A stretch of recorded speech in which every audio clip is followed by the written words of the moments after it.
So, now that you've seen me perform, and I've hopefully proven that I can perform, I'm going to admit that I have stage fright. I'm sure many of you know how this feels. Before a performance, my stomach gets queasy, my knees go weak, my voice gets shaky. When I was younger, I always avoided stage at all costs because of this.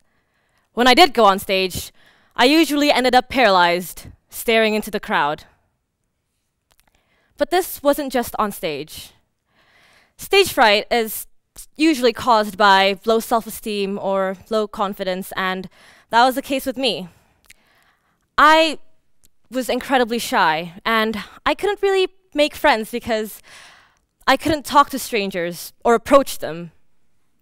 And I just thought that I wasn't really good enough because I didn't excel at anything, and most of the things that I did ended pretty badly because of my stage fright. So what happened? How am I standing here right now instead of crying in a fetal position backstage? The answer is simple, really. I decided to start doing theater. But before I get there, let's start at the very beginning. A very good place to start.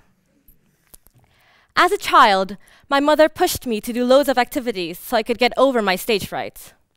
Singing lessons, piano lessons, dance classes, sports, which thankfully I have no pictures of, all with disastrous results.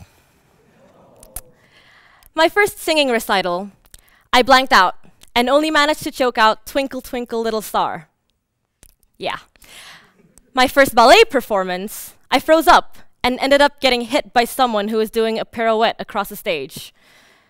This was so traumatizing that when I tried dancing again in school and I found out we had a performance coming up, I quit and I did pottery instead.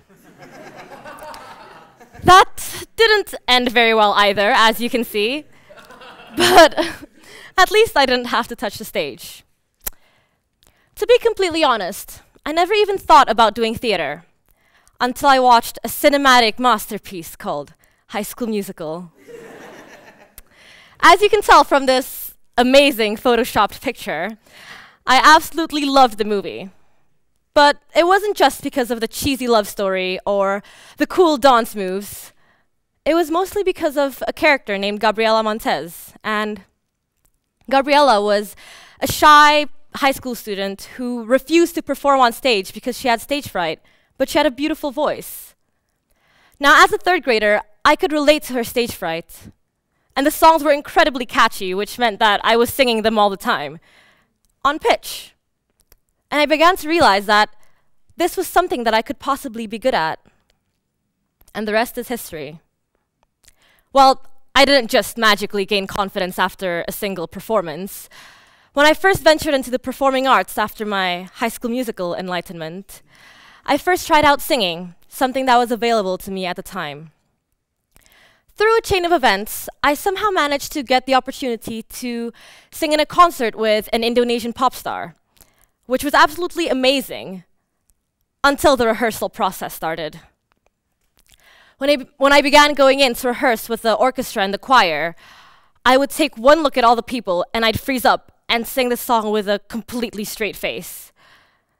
Even during the final rehearsal in the actual concert hall, my mom was still trying to get me to relax, to open up more and not just look like a deer caught in headlights. But somehow, during the performance itself, I sung the song better than I did when I was alone in my room. I mean, my hand is not frozen to my side, which at the time was a miracle in itself. It might have just been the adrenaline, but what I felt while I was performing was indescribable, and the knowledge that I could do it spurred me to continue on despite my difficulties and failures. So no, it wasn't an overnight transformation. High School Musical came out in 2006. That's 8.5 years ago. And it's taken me most of those years to get to where I am today. So right now you're probably wondering, but does she still have stage fright? I mean, doesn't really seem like it. Well, that's because this is kind of like another performance. I'm on stage, I've rehearsed this, I've planned this out. But if you've seen me before this performance, that's a different thing. For example, a few months ago, I had to give a presentation in front of the whole school. That's an audience of about 800 people. If you ask anyone who watched it, they'd probably say that I seemed to be at ease and completely natural. In reality, before the presentation, I was a mess. I was leaning against the wall because my knees were literally going weak. And I had goosebumps all over even though I was wearing a jumper. And this was only 2 months ago.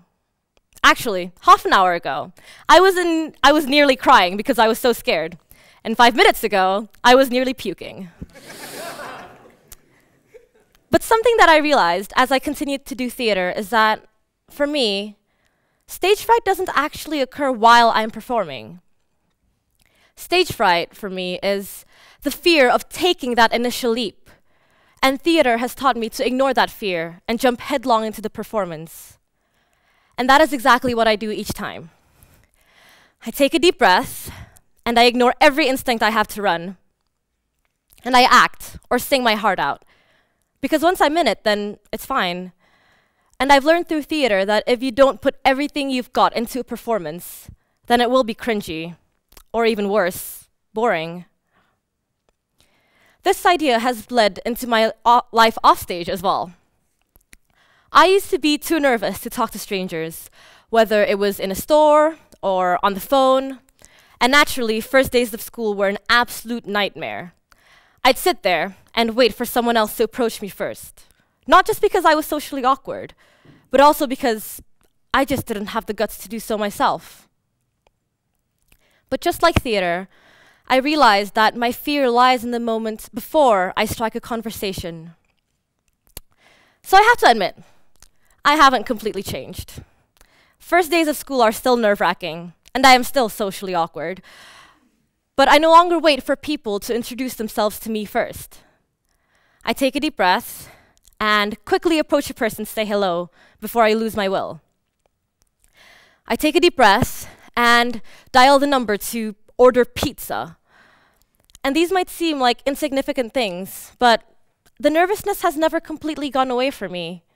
So each conversation I start with a new person, each phone call I make to a pizza place, they're all little victories because they're all a testament to how much progress I've made and am still making. If you told 6-year-old me that in a few years I'd be performing on stage in front of a large audience willingly, I'd never believe you. Because I wouldn't think that I'd have the confidence or even the ability to do so. My father always asks me why I still do theater when I'm not going to pursue it as a career. And this is exactly why. Theater, for me, isn't about acting or singing or occasionally even dancing. For me, theater is about learning how to live with my fears. Thank you.